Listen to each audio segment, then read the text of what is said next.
এই যে আজকে বাজার থেকে এরকম লাল শাক দেখতে পেয়েছিলাম, তাই সেটাকে মা নিয়ে এসেছিল এবং বাড়িতে ঠিক এইভাবেই কুচু কুচু করে কেটে নিল।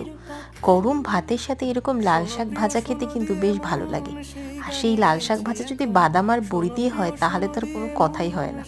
প্রথমে লাল শাকটাকে ভালো করে একটুখানি কড়াইতে দিয়ে জলটাকে বের করে নেবো, ততক্ষণ আমরা এর উপর একটুখানি নুন এবং একটুখানি হলুদ দিয়ে ভালো করে মিক্স করব।